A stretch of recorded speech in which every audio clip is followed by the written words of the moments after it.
Okay, we're going to see if it works. Hopefully it will work.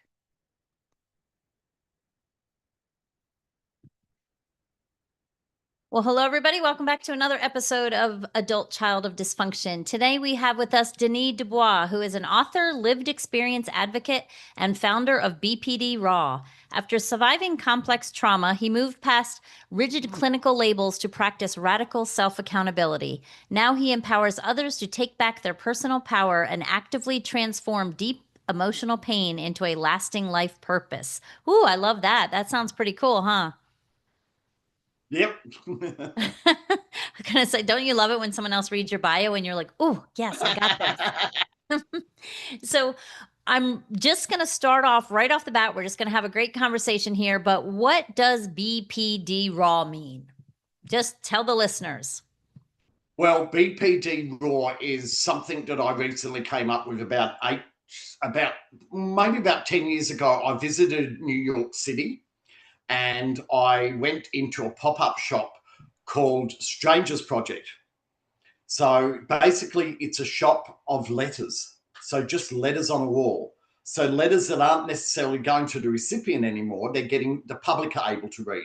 So you can imagine letters of lost love, letters of thanks, just everything. So basically, I walked into that shop, and when I walked out, my face was wet from crying. Also, my goosebumps. It was just amazing. Now, as a child, I had a very dysfunctional childhood.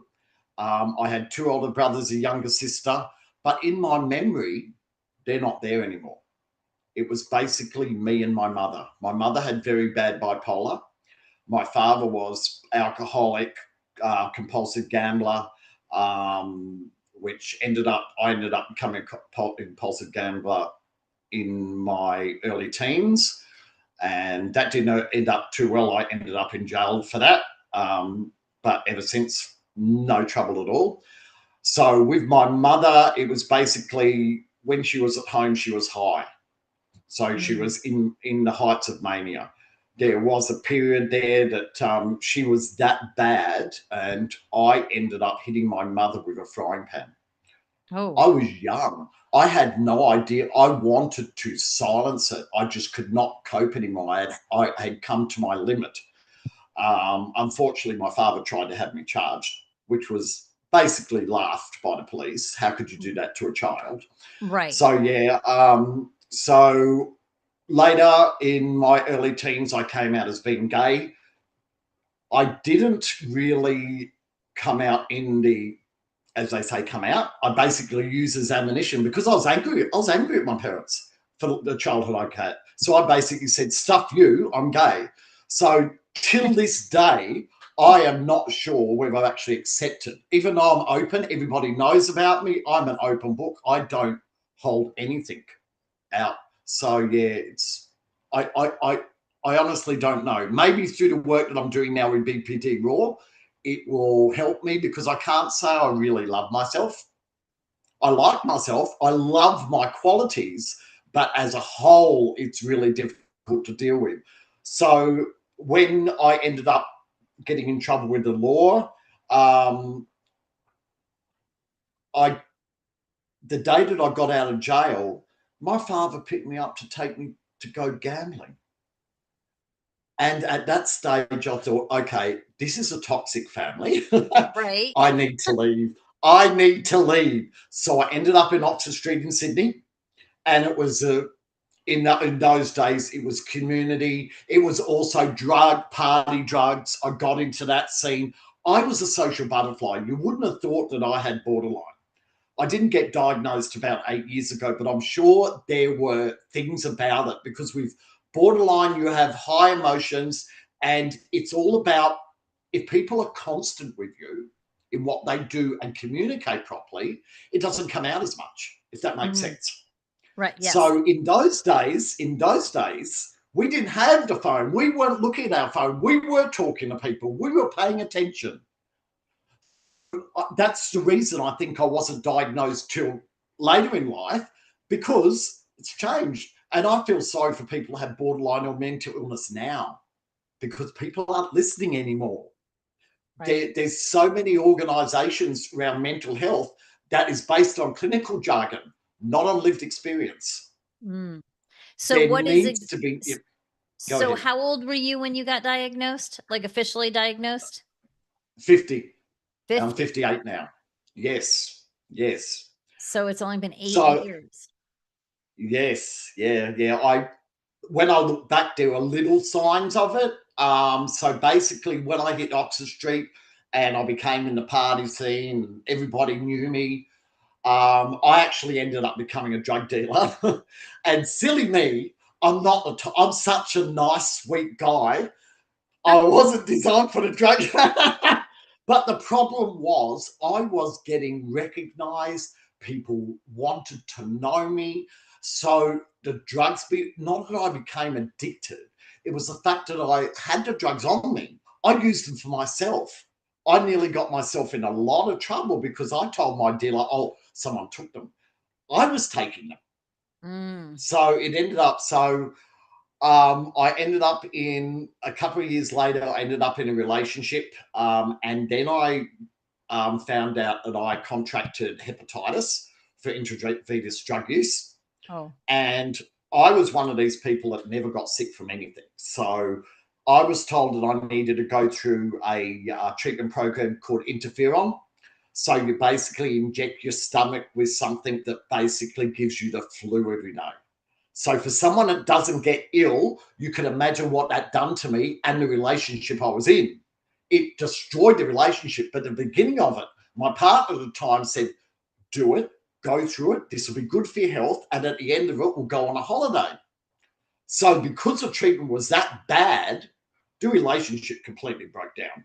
I was a mess. I was a mess. Towards the end of the relationship, I was actually on apps talking to people overseas. So by the time of the treatment finished, I had already organized to meet someone in Canada. So I ended up going by myself. He still agreed to it. I went to holidays. I didn't leave Canada. I ended up meeting this man. I ended up getting married. I had an instant family, a boy and a girl. But unfortunately, he was very bad bipolar, and he treated his kids like they were his friends. So here I come along. I'm a wicked stepmother because you're not getting away with that. Sorry. So you can imagine the arguments we had. You can't tell my children to do this, but I can't get away with that. So it didn't last. So that's where my first book came out on the places I didn't belong. And just more recently, through my journey with BPD Raw, I've released another book in the series, the belonging series, of maybe I did belong, because I always thought I was running away, but I've learnt growing up that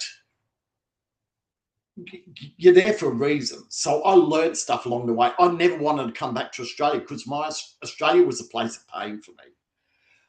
But I ended up back in Australia. Met Brian, who lives with me now. We got in a relationship, but it was a time that when I came back, I needed someone in my life. And it was like we both needed someone. The relationship didn't last very long. But anyway, so up until about 2 months ago, or 3 months ago, I ended up in court on my last job due to discrimination. And it did go in my favour, even though they didn't offer a formal apology. It did go in my favour. But what happened is when it was over, I approached the CEO of the company because I'm one of these people, I didn't want it to happen to anyone else. So I tried to get a conversation with him. He didn't want to know. And I thought, come on, why? It's not for me. I don't want to, excuse the expression, bitch at you. I just want to help you so it doesn't happen again, because surely it was a pain in the ass that they had to go to court, but they didn't want to listen. So I went into about 2 months of feeling sorry for myself, just watching all the soapies on TV, crying every 5 seconds. And then I started looking at borderline support groups on Facebook. One thing I noticed is a lot of people would open up on these groups, but unfortunately, because you're dealing with thousands of people and some had different illnesses, someone's going to say something that triggers someone else. Oh, So of they will course. put a comment and it turns toxic. So those people who wanted to open up and get help are being attacked. So they are being silenced in a way and don't want to speak anymore. So I came back to thinking, oh, Strangers Project. What if we could have those letters in a book so they're not getting that instant stigma? Right. So I'm thinking, yeah, so this book is going to be fantastic. Like, I've had so much in 2 months. I have got over 750 followers. I get 25,000 views in the last 28 days. On your I've now podcast or no on my Facebook page. on your Facebook page? Okay. Yeah, it's just grown unbelievably. I've started a podcast. I recently, well, actually in August, in a couple of days, I'm going to have a feature in Force magazine, which is in 13 different countries. So that will explode it more. It's Wow. just, it's going beyond belief. But look, this will be a book. You know who I think will buy it the most? A therapist. Because it's real life. Because it's lived yeah, experience. Yeah. yeah, because when it comes to BPD, it seems that the only people that speak about BPD is other people that don't have BPD. Right.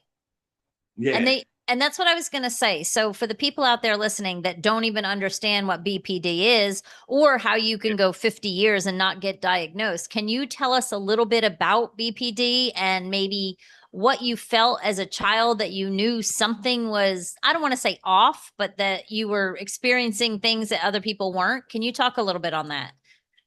Okay, so BPD is about high emotional. So we feel things 1,000% higher than you. So if we're upset or we feel love or anything like that, it is heightened. We also have the fear of abandonment, which especially comes from childhood for me because my mother would be in hospital most of the time. So I felt abandoned. Um, Impulsivity. Um, there is a lot of suicide with BPD. Luckily for me, and I think it's because of what my mother had, I don't have depression.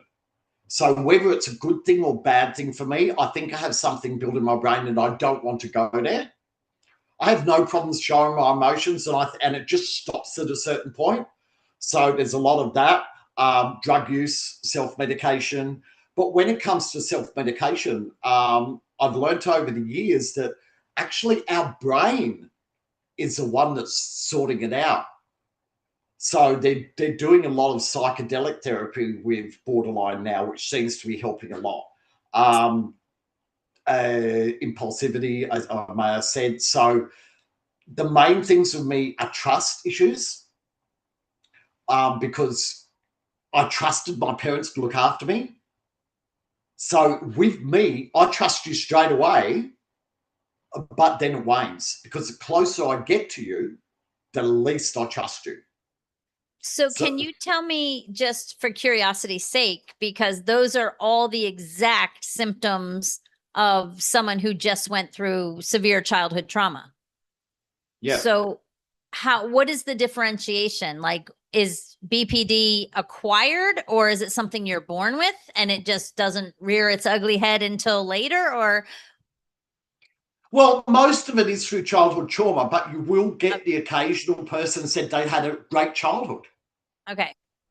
So yeah, I believe that with BPD, with the standard, there are lots of therapies that tend to work, but with people like me with trust issues, I have gone through all the therapies. The only therapies that have ever helped are ones that, like, there's called TMS. It's like shock therapy, but it deals with the cortex in your brain and like rewires it. So I believe it's more like when you have splitting. So basically, that's when someone says something to you or shows you something that triggers something in your childhood trauma. It's like an immediate knee-jerk reaction. Yeah. So yeah, so people talk about, I talk about accountability, but in a different way, because I don't think we should feel guilt. Why should we feel guilty? We can feel sorry for what we've done, but why should we feel guilty? Because it's something that's happened in our past. We are aware at the time what's happening when we do it, but we can't stop it. Right. And I say that, that's one of my biggest messages is everything you did while you were going through childhood trauma, you did out of survival. You did out of your brain, and you're trying to protect you. And you can, like you said, you can feel bad, but there is absolutely no reason to live and wallow in guilt and shame, because that just starts another spiral of just knowing, quote unquote, knowing you're a bad person and you did all these things. I kind of look at it the same thing when you are my mother. I have empathy and compassion now that I know that the things that she was doing to me, she was doing out of her own trauma. So yeah, it's a hard, you don't want to say you can't feel bad, but you can't beat yourself up about it, because it does no one, anybody any good, Because I think that a majority of the stigma actually comes from ourselves, because we wear the labels. So many people in chat are calling themselves crazy and narcissistic and stuff. It's like, come on, guys, wipe them away, because it's only adding to it. Right. Absolutely. And there is so much stigma. And I think, that's why I want to have people come on and talk about different things, because if people understood, maybe they wouldn't be so quick to judge. And, we're hard enough. Like when people are going through this, you're hard enough on yourself. We don't need other people looking at you and backing up all your inner critic thoughts. Right? Because when it comes to abandonment, how it works, if someone upsets me, like, okay, I'll give you an example. Let's say someone's texting you and all of a sudden they just stop mid-conversation. My brain will go, they're abandoning me. I've done something wrong. Of course. And it does it. And why is it so difficult to say, I'm busy or goodbye? People don't do this no more. People don't pay attention. They drift off into another space. So I don't think I'm that difficult to deal with.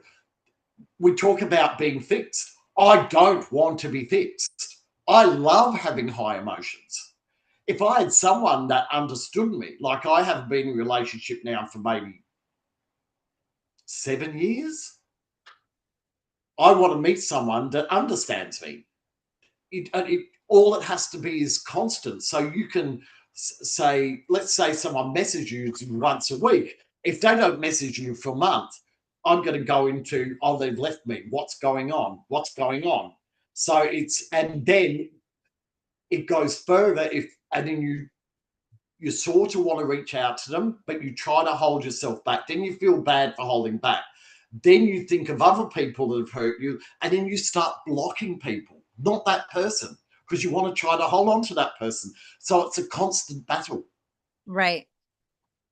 Yeah, we just actually, the last podcast I just did, like maybe 2 hours ago, was talking very much about that. It was funny. So you guys are going to, your episodes will air back to back. And it was really interesting, because it was really what he was saying about that whole, you feel that need to not be able to, you can't voice what you want to say. So when somebody doesn't call you back, or they just stop communicating, and you're sitting there and you're wallowing in that, like, oh my God, what's wrong with me? And it's like, do you have that? Because I know that's where the people pleasing and the trauma makes you not be able to go to that person and say, hey, you didn't text me back. What's going on? So there's like that disconnect of communication. Is that what you're finding? Yeah, because we're worried about the rejection. Right. There are times that I am able to message back, is everything okay, without getting upset. But it's a struggle. I've got someone who's a very good friend of mine that doesn't message me like on a month or 2 months, that I'm really holding on to, and it's getting really hard not to say goodbye, because I don't know whether it's good for my mental health as well. But I don't, because the only friend that I have in my life is Brian. Well, I have other friends, but the only person I, let's say, 95% trust, and the only way that we were able to build that trust is in the beginning, I had access to his bank accounts, all his logins. I So when I went into relationships, I used to look for problems. If they went out shopping, I'd look in drawers for problems. I would look for problems. I was constantly looking for issues. Today, I don't need to look at anything in Brian's. I trust him now, but it took 8 years maybe to actually trust someone. Wow. I mean, and Yeah. that's, I mean, trust issues is one of the biggest things I deal with all my clients. And it sounds very, again, that's, I guess, why I'm like, how many of my clients are sitting here listening to this going, I wonder if I have BPD because Yeah. it is very, very, like I said, it mimics 100% just the normal repercussions or the normal effects of having just childhood trauma. Or, I Yeah. grew up in that dysfunctional family with the abandonment issues and all of that. And it took a long, long time of being able to not be like when you're triggered, being able to calm that nervous system down enough to be able to be like, okay, stop, don't get in that spiral, get out of your amygdala, start thinking with your logical side of your brain. It's not, and just instead of being so reactive. So is that what you do? I know you say you don't want to be fixed. You're okay with that, but isn't that hard in relationships? Because it's a give take. Well, I've throughout the journey, I've met a lot of people that have BPD that have very successful relationships because the people listen. Right. They're like old school. Like it wasn't in my younger years. People would listen to you. There are people out there like that. Right. But if you would, I guess what I'm asking, I guess where and I don't mean to put you on the spot. I'm just really No, no, curious. no, no, no. Go This ahead. is Go ahead. I like exactly being put on the spot. no, this is exactly what I do with my clients. So I'm like, okay, if you get that text and your mind immediately goes to, oh my God, what did I do? He's mad at me. Something's going on. Being able to jump out of that, take a deep breath, breathe, and then go and then process before reacting would let you eventually reach out and be like, hey, I haven't heard from you in a while. What's going on? And open that line of communication versus isolating or shutting down. Does that Well, make sense? I do it. I do it better now because, as I said, this person hasn't messaged me for about 6 weeks, and normally I would within a week I'd be telling someone off. But I've also realised is even though in BPD world we want everyone to be friends. It's You what? not we want everyone to be our friend. We Right. want everyone to love us. We live in that fantasy world, but it'd be a great world. Look, I believe everyone should have a bit of BPD. I think the world would be a whole lot better if we had high emotions. But yeah, so I learned to deal with it a lot better. But when you say that it basically sounds like childhood trauma, is when I was given the BPD label. Till today, I understand parts of it, but I agree with you. Is it just childhood trauma? Because I don't have some of the things that most people have. Like I don't have the depression, I don't have the suicide tendencies, but because I've always lived around labels, like mother, my father, my grandmother, my auntie, my sister, all mental illnesses. So it's like without a label, I feel lost, but I don't trust the label enough anyway. Right. It's a And bit of a that's two-edged sword. yes, I was just going to say that having that label can be a two-edged sword because a lot of people get those late stage diagnoses. They get these diagnoses at 50, 55. A lot of people are coming to me and they're going, "Oh my God, I'm 55 and they just said I was bipolar," or, or you like they'll come to me and I'm like, "So does it change anything that we've been working on?" And sometimes they say yes, sometimes they say no because some people, I mean, believe me, I've seen both sides of it. So it's like the label gives you, I don't want to say an excuse. That's not what I'm saying at all, but it gives you understanding as Yeah. to, oh, but at the same time, you in your own mind go, no, I know. And you react different ways and you do different things. So I mean, a lot of people, I know a lot of people that are just now going, I just got told I have ADHD. And I'm like, you've been having focus problems since we've been like, you knew for 2 years that you had focus problems, and we've been working on that because, again, childhood trauma, when it shrinks a part of your brain, it does different things, and it manifests as ADHD because you have brain fog, you have, it's like, so all these things. So I love that you kind of look at both sides of that, but that I don't remember exactly how you just said it, but you said it so well. You said, what did you say? You said the label gave me something, but at the same time, you don't trust the label enough. Yes. Yeah. Yeah. Say that again. Yeah. That was, I love that. I don't remember the actual word, but yeah. Ah, but it was basically like you were saying, like the label gave you, it kind of gives you a little piece. It's like when you have childhood trauma and people come to me and they say, Tammy, I don't understand. And then I explain to them what trauma does to your brain. It's kind of like they can give themselves a little grace now because they can go, Well, oh, it's like also I suffer bad with my BPD is my memory, yeah, and for years and years and years I was telling people that I was sexually abused, but now because I can't remember it, we've got out in the community people saying BPD are attention seekers. So I started to think, okay, so maybe it didn't happen. So so part of me wants to remember as well, but I haven't been able to do it. With therapy, with psychologists, I will go to a psychologist. They will give me homework. I won't do it because I don't trust it. I don't trust they will help me. And then I end up going to a psychologist. Why am I coming? Don't I want help? And then they come back and say, but you're coming anyway, so you must want something. So it's like, oh my God. So it's like, so the standard therapy doesn't work for me neither because I can't trust it enough.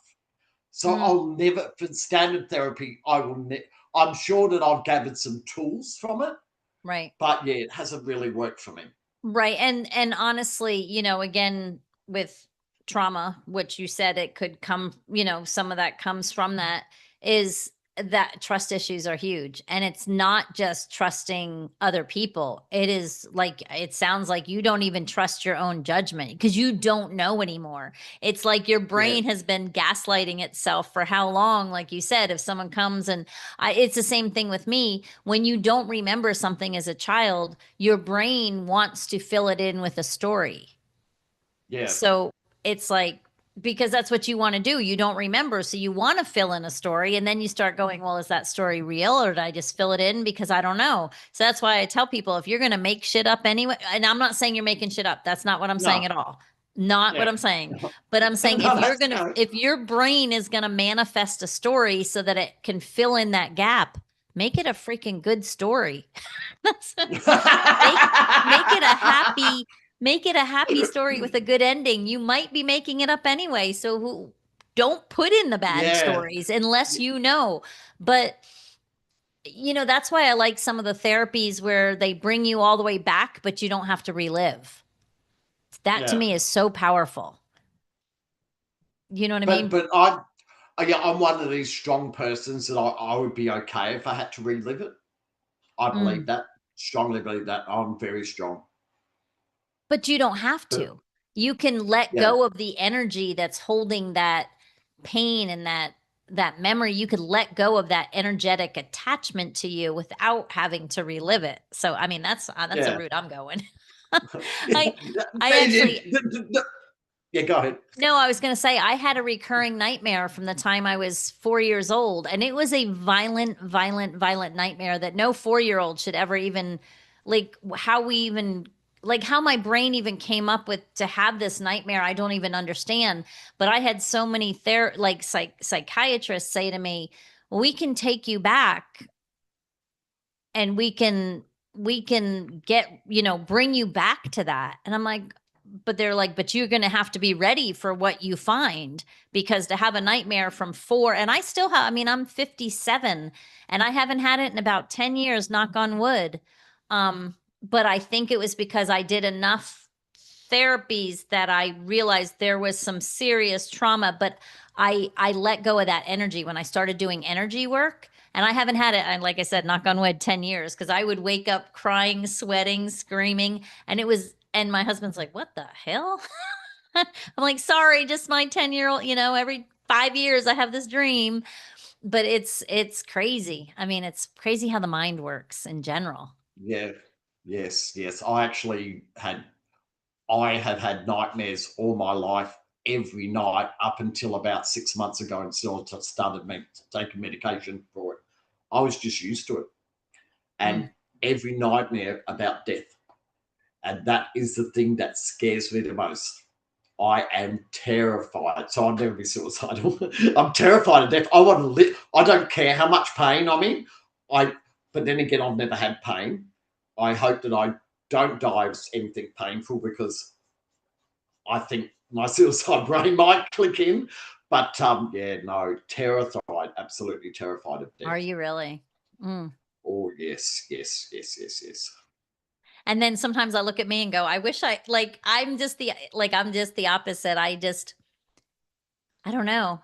Like, I had a stroke last year, about a year and a half ago, and I was completely paralyzed on my left side. And I'm sitting there going, God, I don't think it's my time, but if it is, go ahead and take me. But before you do that, I need to tell my husband a couple things he's going to need to take care of.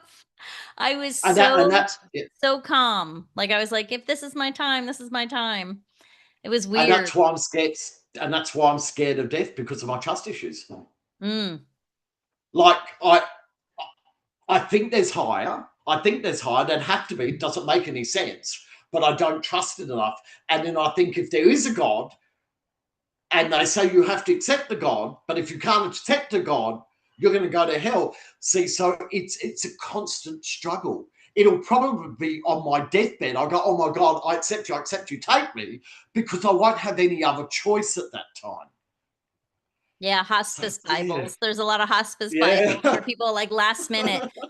But it's funny, I always joke, and I guess I've never really been afraid. I don't know why I've never been afraid to die. I guess because I so believe. And then the joke is, people are like, well, what if you don't do the right thing? And what if you don't end up in heaven? I'm like, well, then I get to meet my mother again. I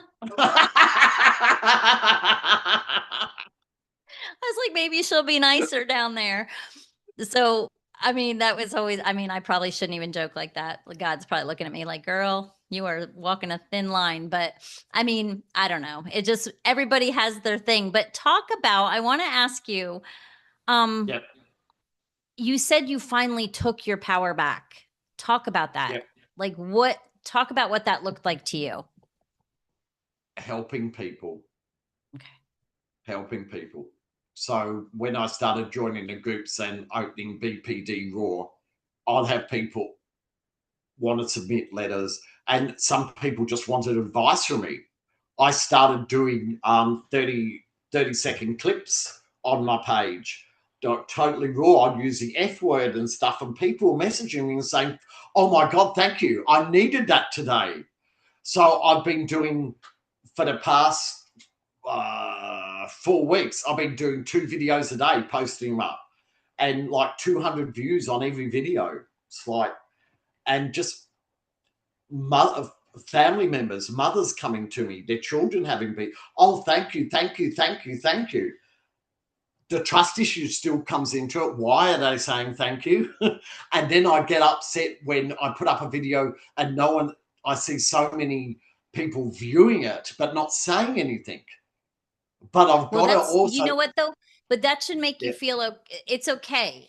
Because think about, like you said, the stigma behind all these mental health issue kind of things. And I can't stand that. I actually did a summit last year, 2 years ago, and it was called Shattering Stigmas. And we had people come on and talk about all of the stigmas behind all these mental health issues. And, one girl came on yesterday. I just had a girl reach out to me yesterday who was on my podcast, and she said, well, they've decided to call it brain health instead of mental health. And I'm like, But it's your mind, it's mental health. It can be good, it can be bad, it can have issues, it can be perfect. Like, it is mental health, your mind's health. And I was like, no, I'm not giving it a different name. But I'm like, I totally have respect. I said, people just need to learn about the different nuances of mental health variations, maybe call it. You know what I mean? Yeah, But yeah, I was like, there's so many stigmas. So if people are listening to you or watching you and they're not commenting, it's okay, because you're still reaching them. You're still yeah, reaching them. They're still hearing your message. And just because they don't comment, that just means they're not ready yet. But you're yeah, still doing wonderful, amazing things. So don't let that bother you one bit. yeah. Because yeah, I actually, and you hit the nail on the head there, because the people that are commenting are the same people every single time. Yeah. Yeah, they're the ones that are ready. Yeah. And Yeah, I say that all the time. I know people don't comment, they don't like, they don't do anything on my podcast, but they reach out to me personally sometimes and just say, "Hey girl, you nailed it. Thank you. I needed that." That's good enough for me. I think, I can't save the world, but if only one. If every podcast episode touches one person and it makes their day a little brighter, or it gives them something to think about, or a different way to maybe look at something, I've more than fulfilled my duty here on this earth. yeah. That's So, what I but say to people myself. So I've got to wear that as well. yeah. So, Denis Dubois, you just know that you're doing good stuff, my friend. Thank you. I So, appreciate it. yes. So, if someone is listening right now and they're kind of stuck in that, they gave me this label. I don't like labels either. I don't. Um because I think it sometimes makes you define yourself, where I'm like, you define yourself however you want. Only you can decide your destiny and what you're going to do with whatever God gave you. But what would be a first step if someone is kind of trapped in this label identity crises, I guess you could say?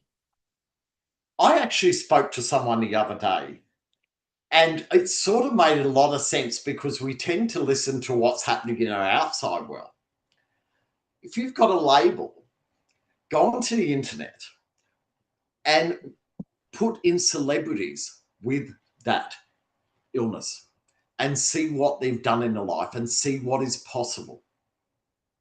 You, Okay. you're dealing with people who have done amazing things with their illness, but are also struggling with it. There's a lot of things. So that I found that an amazing thing to tell people, because we do. We all have favorite actors and actresses. And you'd be amazed at the amount of people who have BPD or bipolar or schizophrenia that are doing amazing things. You look up statistics on IQ. The higher IQs comes from people with mental illness. So you're Yeah. not broken. You're Oh, not broken. You just have to hold on to those powers and go think of the good things that you can bring to this world. absolutely. I have a friend who is bipolar and I love him. And he gets he has his manic episodes. I said, dude, turn it into your superpower. You know how much you know how much I could get done if I had your mania? Like, even just for an hour. I'm like, use what you got. God gave you whatever he gave you for a reason. If it was the trauma that turned into whatever it is, use it as your superpower. You know, ADHD, I've never seen someone, or ADD even, I've never seen someone be able to get so much done when they had that super focus on something they enjoyed. So I'm like, Yeah, so only do shit you enjoy. Like, find your superpower in whatever was given to you. And like, I think that's what basically you're saying is yeah. use, Something that gives you goosebumps, yeah, something that wakes you up in the morning. Don't worry about what other people think about it. You do it, because there's amen. going to be someone else you're going to touch with doing that. Absolutely. And you found your superpower. It doesn't matter if someone told you you had BPD at 10 years old. So what? You're still going to use it because that's the kind of guy you are. It's not going to change who you are. It's No, But now, like, now you can share your lived experience and you can help other people. One of my absolute favorite coaches to listen to speaks. She teaches people and coaches people on how to deal with ADHD, how to focus, and how to, your brain is just wired a little differently. So use that and be the most organized person, and set up these tools. And she's an amazing coach. Amazing. Also one of my favorite podcasts is Sam Elliott. I think I'm drawing a name blank on his name, but his podcast is Autism Rocks. And Yeah. again, take your powers that God or whoever, whatever you believe in, and take those superpowers and use them for good. And I think that's what you're Yes. trying to tell people here, Yes, exactly. So what else you want to share with us? I know we've been talking for a while and I'm talking a lot, but Oh, what else? Oh, well, I can talk. I've become addicted to podcasting because I've started my own now. Well, let's talk about where they can find my book. yes, let's talk about your book Yeah. and where they can find it. Okay, so my book, as I said, the places I didn't belong, and then maybe I didn't, or maybe I did belong. They're available on Amazon. They're available in paperback and ebook. So check them out. Where you can find me. So I have a website, bpdraw.com. And if you look up BPD Raw on Facebook, I have a page there as well. And Instagram, you can find a lot of videos there at DENDUB on Instagram. Okay, sounds good. And I will put all those links, guys, if you're listening, but you can't write, you can't stop, you can't stop doing what you're doing to write it down. Don't worry, everything will be in the show notes so that we can make sure that you can get hold of Denis Dubois and grab his insane wisdom. So I love that. So, but Denis, thank you so much for coming on. But before you No go, problem. if you Yes. had to give the listeners one more message, words of wisdom, something awesome to take with them to make their day a little brighter, what would it be today?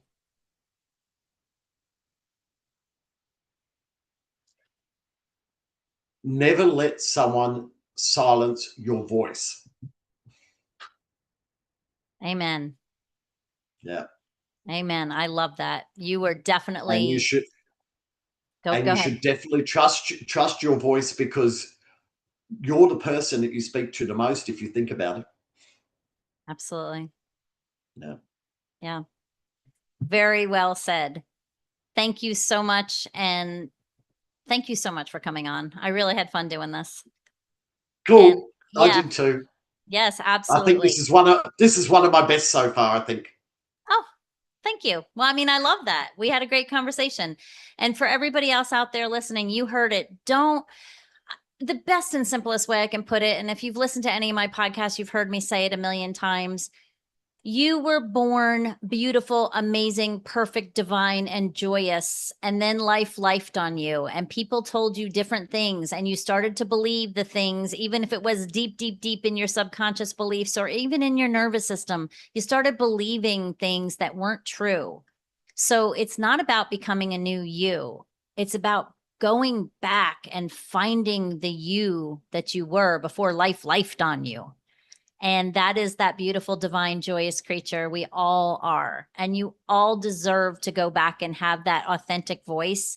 Don't ever, like Denise said, don't ever let someone silence that voice. That is you. That is your truth. And you deserve to live that truth every single day that you're on this planet. So Beautifully said. yeah. So, I mean, I believe that. So you all have a most wonderful and blessed day, and we will see